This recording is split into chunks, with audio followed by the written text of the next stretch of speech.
ओडिशा को आलू जोगाण बंद कले ममता। पुणी पश्चिमबंग मुख्यमंत्री ममता बनर्जी ओडिशा को आलू जोगाण बंद करछंती। गत 4 दिन है पश्चिमबंग सरकार सीमांतर रे ओडिशा को आलू गाड़ी छाड़ू नथिबारु राज्य मध्य को पर्याप्त आलू आसी पारु नाही। तथापि ओडिशा बेपारी चोरारे झारखंड राज्य सीमांत देई ओडिशा को आलू आणुछंती। दैनिक आईगिणिया आलू गदी को प्राय 40 रु 50 ट्रक आलू आसे। एबे दैनिक 7 रु 8 ट्रक आलू आसुची। उत्तर प्रदेश आलू जोगान स्वाभाविक थिले हें सेठारु आलू पहुँचे विलंब होगा सह परिवहन खर्च अधिक होगाकू पड़ुछि। एही कारणरू किछि दिन व्यवधान पर आलू दर पुणी बढ़ी। आईगिणिया आलू गदी रे उत्तर प्रदेश आलू क्विंटाल पिछा 2400 टंका एवं पश्चिमबंग आलू क्विंटाल पिछा 2500 टंका रही।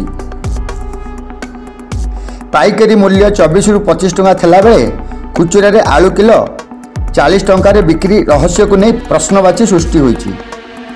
आईगिणिया आलू गदी को सोमवार उत्तर प्रदेश और पश्चिमबंग मोट 23 ट्रक आलू आसीछि। यूनिट 1 हाटे सोमवार संध्यार आलू किलो 35 टंका एवं 3 किलो को 105 टंका बिक्री करा जाउथला।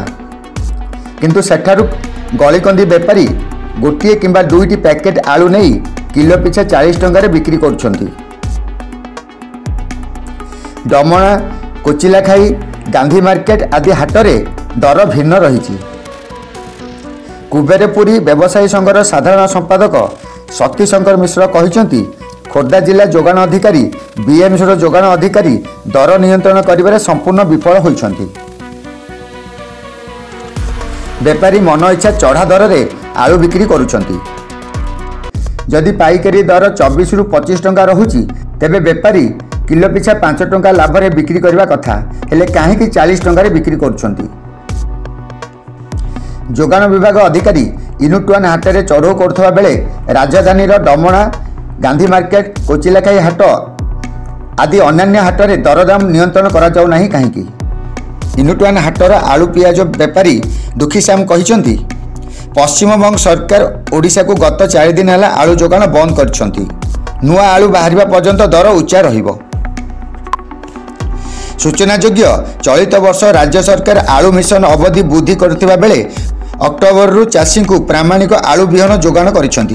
प्राय 1.60 लाख क्विंटाल आलू बिहन जोगाण करा जाइथिबा बेले आउ किछि दिन पर नुआ आलू अमल हेबो। अमल पर दर स्वाभाविक स्थिति को आसिबो बोली कहा जायछि।